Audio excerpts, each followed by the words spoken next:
13 से लेके 17 और 17 से लेके 18 तक जो हमारी हुकूमत 5 साल रही है, उसमें जो अचीवमेंट थी अगर वो जारी और सारी रहती और मियां नवाज शरीफ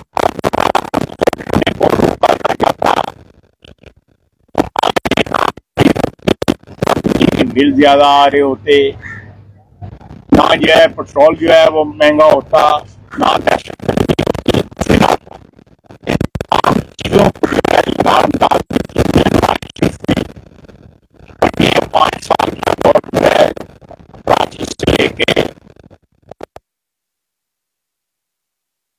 हर शहरी जो है कुछ दौर में जो है तो 2013 में हमने विरसे में दहशतगर्दी और महंगाई,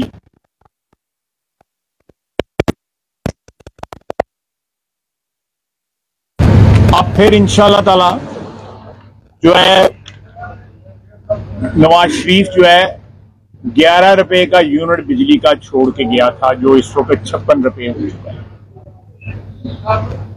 जिन लोगों ने 2018 के इलेक्शन को जो है मैनेज किया, शायद उनको 11 रुपए का मारा नहीं था, उनको 56 रुपए का मारा है।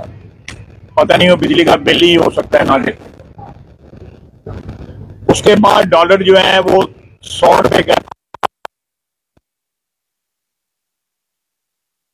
रोटी 5 रुपए की थी। 17,000 मेगावाट बिजली जो है हमने नेशनल ग्रिड में जो है ऐड की और आज फिर जो है लोड शेडिंग सस्ते तरीन बिजली के, दुनिया में सस्ते तरीन बिजली के कारखाने हमने लगाए और आज जो है आज फिर हम लोड शेडिंग का जो एक मुसीबत है उसका सामना कर रहे हैं। 2 करोड़ अफराद को पाकिस्तान में गुर्बत की जो लकीर है उससे ऊपर लाया गया, गुर्बत के अजाब से निकाल के उनको जो है इज्जत की रोटी जो है अल्लाह की मेहरबानी से जो है नवाज शरीफ 65 लाख लोगों को नवाज शरीफ ने जो है वो रोजगार दिया। आटा 35 रुपये था, चीनी 52 रुपये थी, अब सब दहशतगर्दी जो कराची में जो है वो दहशतगर्दों का राज था, एपी में दहशतगर्दों का राज था। इसी तरह और पाकिस्तान के बलूचिस्तान जो है, लाहौर और दूसरे इलाके जो है दहशतगर्दी की लपेट में था, दहशतगर्दी से निजात दिलाई और अब जो है पाकिस्तान जो है वो अमन का जो है गहवारा जो है, पाकिस्तान जो है वो अमन का गहवारा बन गया। ये सारी बातें जो है ये जिन लोगों ने भी प्लान किया 2018 में नवाज शरीफ को जो है वो पनामा के केस में मुलव्वस किया गया, पनामा में उसका नाम भी नहीं था। फिर बेटे से तनख्वाह ना लेने के लिए उसको जो है नाअहल करार दिया और उससे अपील का हक भी छीन लिया गया। ये पाकिस्तान की तारीख में पहली दफ़ा पाकिस्तान की तारीख में जो है वो अपील का हक जो है वो ले लिया गया मियां नवाज शरीफ से। ये किसी बदतरीन मुल्ज़िमों से भी ये कभी सलूक नहीं हुआ जिस जो मियां नवाज शरीफ के साथ। सैकड़ों तारीखें उसने और उसकी बेटी ने मुक्ति और आज जो है पीटीआई और पीटीआई की क़यादत शोर मचाती है। क्या उस वक्त याद नहीं था कि वक्त बदल जाता है और फिसूनी रवायात का सामना करना पड़ता है, जो रवायात जो है आपने सेट की होती हैं, जिनकी बुनियाद रखी होती है। ये सारी चीज़ों के गवाही जो है वो अब सब सोशल मीडिया पे हर जगह मौजूद है कि नवाज शरीफ के साथ क्या हुआ, किस तरह उसको विक्टिमाइज किया गया। हाई कोर्ट के जज जो है शाह साहब ने इसके मतलब बयान दिया गया, उनको किस तरह जनरल फैज़ ने कहा कि आपने ये फैसला करना है और नवाज शरीफ को ये रात को आरटीएस बैठ गया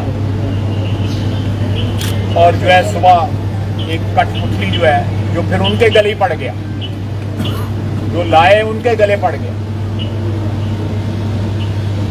उसको मुसल्लत किया गया। ये मुकाफात अमल है कि आप जिसको कौम के लिए तोहफा समझ के लेके आए थे वो आपके गले में पड़े। और फिर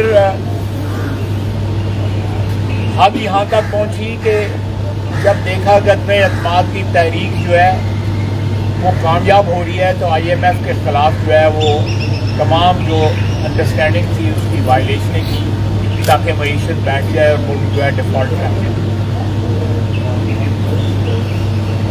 अब नवाज शरीफ वापस आ रहा है इंशाअल्लाह ताला अल्लाह ताला खैर करे, चौथी दफ़ा वज़ीर आज़म बनेगा और ये सारे के सारे मसले जो है ये हल होंगे। और ये कोई मैं ऐसी बात नहीं कर रहा ये माजी में ना हुई हो। माजी में उसने 1991 में, 1997 में, 2013 में 13 अदवार गुजरे उसकी वज़ारत उज़्मा के। हर दौर में जो है उसने पाकिस्तान को खुशहाली की जो है नवीद सुना। हर दौर में उसने पाकिस्तान को इस्तेहकाम बख्शा, एटमी कुव्वत बनाया। दूसरे दौर में उसने मईशत को आज़ाद कराया, मईशत को रिवाइटलाइज किया, मईशत को जो है वो गवर्नमेंट और दूसरे जो हथकड़ियाँ होती हैं मईशत को बंदी उनसे आज़ाद करवाया। करप्शन का इंडेक्स जो है नवाज शरीफ के दौर में 16 नुकते जो है वो नीचे गया। यानी कि बैनुल अक़वामी जो है अदारों ने उसके दौर की जो है ईमानदारी को इंडोर्स किया, उसकी शहादत दी, उसकी गवाही दी। कोई पूछे कि जिन लोगों ने ये सारा कुछ किया उन्होंने मुल्क के साथ दोस्ती की या मुल्क के साथ जो है वो मुल्कुल वतनी की या मुल्क के साथ उन्होंने दुश्मनी की, इसका फैसला जो है पाकिस्तान की आवाम जो है आने वाले इलेक्शनों में करेंगे। और इंशाअल्लाह ताला इस गंभीर जो दौर है, इस वक्त जो दौर जिसमें सांस लेना दुश्वार हुआ है, इससे निजात जो है नवाज शरीफ निजात दस्ता बन के 21 अक्टूबर को वापस अपने वतन आ रहे हैं। आप देखें कि 2007 में सुप्रीम कोर्ट में ने उस पर आने की इजाज़त दी, लेकिन उसको लैंड ना करने दिया गया, उसको डिपोर्ट कर दिया। उसके बाद वो बेटी के साथ आया, पता था गिरफ्तार होना है, वतन की मोहब्बत बार बार उसको वतन वापस लेके आई, लेकिन उसके रास्ते में दीवारें खड़ी थी।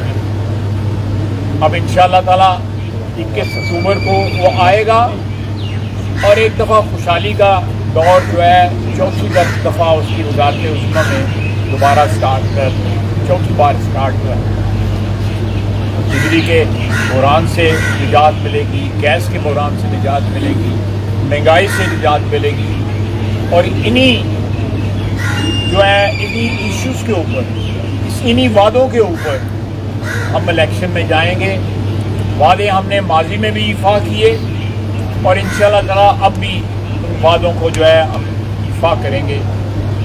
और तारीख के हवाले जो है हम 2018 और 2017 के जो इवेंट्स हैं, जो वाक़यात हैं, जिसमें नवाज शरीफ को 10 साल कैद हुई, नवाज शरीफ की बेटी को कैद हुई, उसका भाई कैद हुआ, उसके वर्कर जो है कैद हुए, वो तारीख के हवाले कर देते हैं। पाकिस्तान के अवाम जो है वो भी इस चीज़ का भी फैसला जो है आने वाले इंतखाबात में करेंगे।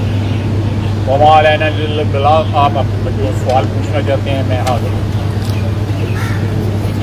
भाई साहब, ये यकीनन मियां नवाज शरीफ साहब आएंगे तो आवाम को लीड देंगे, लेकिन ये जो IMF के हम शिकंजे में जबले हुए हैं उससे किस तरह निजात मिलेगी? जो हर रोज़ वो कहते हैं कि फलां चीज़ का रेट बढ़ा दें, फलां चीज़ रिलीज कर दें, उसका भी ये भी मैं कहूँगा कि मियां नवाज शरीफ ने आपको लास्ट टाइम वो आया था, बल्कि 2 दफ़ा उसने आपको IMF से निजात दिलाई, वो फिर निजात दिलाएगा। जो आप बात कर रहे हैं बिल्कुल ठीक बात कर रहे हैं, वो निजात दिलाएगा। वो उसका आना जो है इस बात की जो है निशानदेही करता है कि मुल्क जो है एक नए खुशहाली के दौर में जो है दाखिल होगा इंशाल्लाह। वैसे मियां साहब की वापसी के हवाले से कुछ खबरें आ रही है कि वो मुख्तलिफ मुल्कों का दौरा करेंगे, क्या इस बारे में बताइए वो दौरा किस एजेंडा क्या हुआ? मुझे एजेंडा तो नहीं पता, लेकिन मुझे इतना पता है कि वो 1-2 मुल्कों से होके आ रही हैं।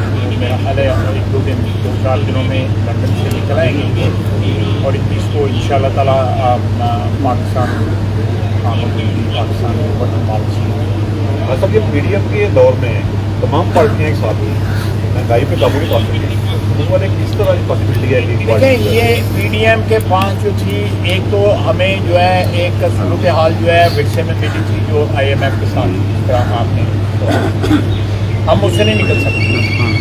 जो कमिटमेंट है वहाँ पे हुई थी, बावजूद इस बात के खत लिखे गए कमिटमेंट पे पूरी ना की जाए, लेकिन कमिटमेंट हुई थी या वो हो जाता, डिफॉल्ट हो जाता। फिर डॉलर जो है आज जो 2082 पे बड़ी कोशिश के साथ नीचे आया है या 2083 पे आया है, तो डॉलर 500 रुपये होता, महंगाई इससे दुगनी तिगनी होती। तो उस सूरत हाल से हमने बचाया है। मैं उसका कोई लंबा चौड़ा क्रेडिट नहीं ले रहा, लेकिन हमने मजीद दवाई जो है कम से कम इस तरफ जाके उधर धक्का लाया है, इससे बुरे हालात, बहुत बुरे हालात हो सकते हैं। आज डॉलर डाउन हो रहा है, इस बाहर पहले क्यों नहीं की गई पिछले दौर, आज डॉलर डाउन हो रहा है। नहीं, इस दौरान भी डॉलर जो है 2-3 दफ़ा नीचे आया है, लेकिन आपकी ये जो मार्केट में लोग बैठे हुए हैं जिनको अब जो है लगाम डाली जा रही है, ये पिछले 14 महीने में 15 महीने में भी ये इक़दाम किए गए, लेकिन सबसे बड़ा उसमें जो फैक्टर जो है वो अफगानिस्तान का फैक्टर था कि अफगान यहाँ से डॉलर बहुत से खरीद के लेके जाते थे, और उसकी सबसे बड़ी शहादत यह है कि अफगानी जो करेंसी है वो मजबूत हो चुकी है और पाकिस्तानी करेंसी जो है कमज़ोर है। अब ये रिवर्सल हुई है, और उसकी वजह मेनली आप कह सकते हैं कि ये पहले भी हो सकता था और हमने कोशिश की, लेकिन मेरा ख्याल है कि मौजूदा हालात में जब अफगानियों के जो गैर कानूनी यहाँ पे मुकीम है उनके खिलाफ एक शुरू है, तो उसके ये नताइज जो है सामने आ रहे हैं। यहाँ पे प्रॉपर्टी की कीमतें, ट्रांसपोर्ट आपकी उनके कब्ज़े में है, आप करेंसी से लेके तनूरों तक जो है उनके कब्ज़ों में है। तो ये जो गैर कानूनी अफगानी यहाँ पे मुकीम है उनका जो है जो सद्देबाब हो रहा है उससे अच्छा असर आ रहा है, और मेरा ख्याल है कि आइंदा आने वाली हुकूमत जो है इसके ऊपर मज़ीद जो है वो अमल करे। ऐसा ये डॉलर बहुत तेज़ी से नीचे आ रहा है, और नवाज शरीफ साहब के आने से पहले अवाम को भी खासी हद तक माजी के एक्सपीरियंस है। आया नवाज शरीफ की आमद से पहले कि 15 रोज़ पहले जो है 15 दिन बाद इसका पेट्रोल की कीमत जो है उसमें कमी बेशी हो जाती है, आया कोई ऐसी कोई खुशखबरी मिलेगी उनके आने पर अवाम को? जी ज़रूर मिलेगी कि बैनुल-अक़वामी हालात भी जो हैं वो भी साजगार हो रहे हैं। आपने ऑब्जर्व किया होगा कि पेट्रोल की कीमतें जो हैं वो कम हुई हैं, इंटरनेशनल प्राइस कम हुए हैं, मेरे ख्याल 82-83 रुपये बैरल है, मुझे एग्जैक्ट नहीं पता, तो लेकिन कीमतें कम हुई हैं, उसका एक खुशगवार असर जो है वो पाकिस्तान में भी पड़ रहा है, दूसरे मुल्कों में भी पड़ रहा है। लेकिन मैं समझता हूँ कि इलेक्शन से पहले जो है हमारे माशी हालात जो हैं वो अच्छाई की तरफ, बेहतरी की तरफ चलते हैं। सब उस्मान डार साहब की वालदा ने एक इल्ज़ाम लगाया था आपके ऊपर कि उन्होंने जो प्रोग्राम किया है वो गन पॉइंट पे हुआ है और आपके कहने पर हुआ है, इसमें क्या दिक्कत है? यार मैं तो गन पॉइंट वाला बंदा लगना है। उन्होंने इल्ज़ाम लगाया ना, आप इसकी वजाहत करते हैं। भाई देखिए ना, मैंने ये जितनी गुफ्तगू की है, मैंने ये टॉपिक जो है अवॉइड की। आपने बात की है तो देखें, उस्मान डार साहब ने जो भी प्रोग्राम किया है टीवी के ऊपर, वो जाने, उनकी पार्टी जाने, उनकी माजी की क़यादत है या आपकी क़यादत है मुझे नहीं पता, वो जाने, मैं उस पर कमेंट नहीं करूँगा, कभी तौर पर कमेंट नहीं करूँगा। दूसरा, उनकी वालदा ने जो कुछ कहा है उसकी तस्दीक जो है वो अपने बेटे से करवा लें कि मैंने कौन सी गन पॉइंट जो है ना उनकी, वो घर में मामला तय कर लें, ज़्यादा बेहतर होगा। मैं किसी चीज़ पे कमेंट नहीं करना चाहता, वो मेरे मुखालिफ हैं, और मैं ऐसी सिचुएशन में या ऐसे हालात में जो है वो इसको सियासी फ़ायदे का जो है वजह बनाऊँ तो अच्छा नहीं लगता। मैंने सियासत जो है 33-34 साल जो है इस किस्म की नहीं की, और ना अब जो है इस बुढ़ापे में जब सियासत हो सकता है कि मैं लंबी चौड़ी ना करूँ तो उसमें ये हरकत नहीं करूँ। जहाँ तक उनकी वालदा के बयान का ताल्लुक है, मेरे लिए वो काबिल एहतराम है, मुहतरम है, मेरी उनके साथ मल्लेदारी है, बल्कि अजीज़दारी भी है, तो मुझे उस चीज़ का एहतराम है। मैं ये कुछ ऐसी लकीरें हैं जिनको क्रॉस नहीं करना चाहता। अच्छी बात है। और वो जहाँ तक मेरे गन पॉइंट वाला तो ताल्लुक है, मेरी दरख्वास्त होगी, दरख्वास्त होगी कि वो वालदा मोहतरमा और फरजंदे रजमन जो है वो आपस में फैसला करें। बड़ी मेहरबानी। उनकी तरफ से इलेक्शन लड़ने का भी कहा गया, उनकी वालदा की तरफ से। कि मैं किसी को रोक सकता हूँ कि इलेक्शन ना लड़े?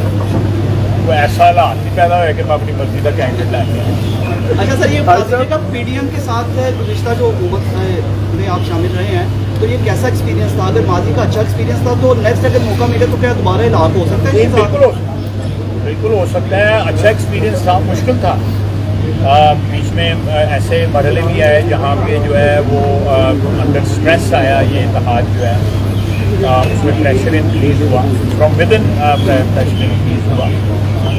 लेकिन ये एक ऐसा तजर्बा है जो माजी में सियासत के लिए, पाकिस्तान की सियासत के लिए एक अच्छा शुरू जो है वो साबित हो सकता है कि सियासतदान मिल के जो है वो काम करें उनकी बेहतरी के लिए, आवाम की बेहतरी के लिए। आवाम को सियासत से इतना ताल्लुक़ नहीं है, आवाम को अपने मसाइल से ज़्यादा ताल्लुक़ है, उनके लिए वो पहली और आखिरी तरजीह है। भाई साहब, पिछले दौरे हुकूमत में आपने IMF से एक मुआहदा किया था जिसके बाद महंगाई का एक तूफान है, तो ना कर देते, बहुत तूफान आ जाना, दिहाड़ी आ जाना। नहीं, मेरा सवाल ये है कि ऐसा क्या फार्मूला अपनाया जाएगा कि अगर नेक्स्ट आपकी गवर्नमेंट आती है? देखिए, आप अगर आप जरा स्टडी कर लें कि मियां नवाज शरीफ ने पिछले दौर में भी IMF से आपकी जान छुड़ाई थी और 90 के दौर में भी वही चीज़ें जो है दोबारा इम्प्लीमेंट होंगी। देखिए, IMF से जान छुड़ाने का नुस्खा हमारे पास मौजूद है। हमारे यहाँ पे टैक्स जो है वो हज़ारों अरब जो है चोरी होता है, हज़ारों अरब चोरी होता है। 1, 2 हज़ार, 3 हज़ार, 4 हज़ार अरब नहीं चोरी होता, 8, 10 हज़ार अरब चोरी होता है। आप देखें, ये पकड़े जा रहे हैं बिजली चोर जो पकड़े जा रहे हैं, 16 अरब रुपये अब तक रिकवर हो चुका है।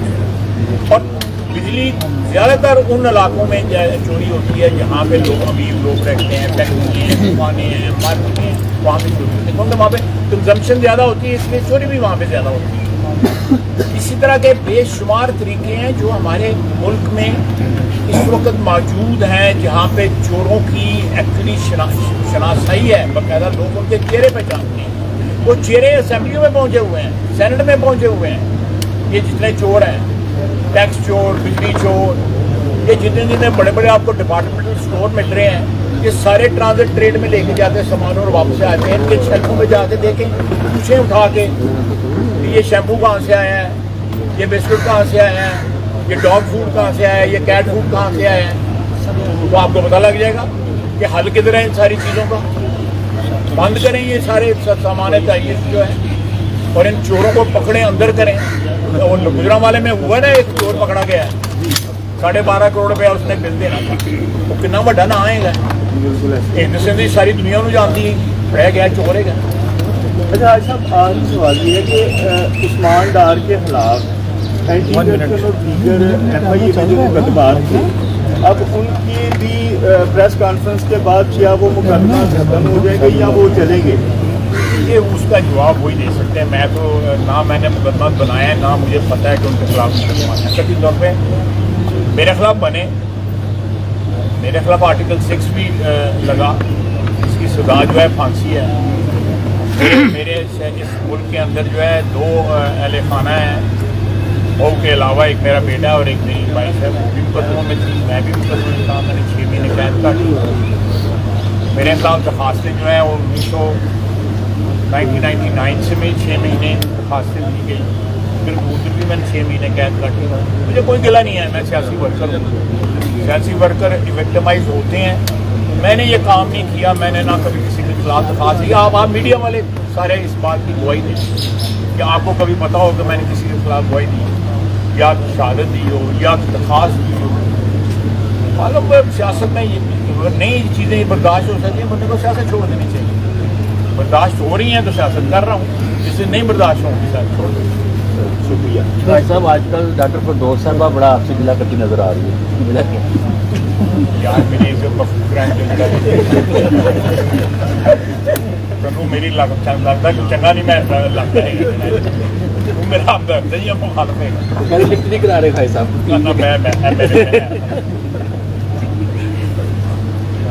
बहुत शुक्रिया। थैंक यू जी, बहुत शुक्रिया।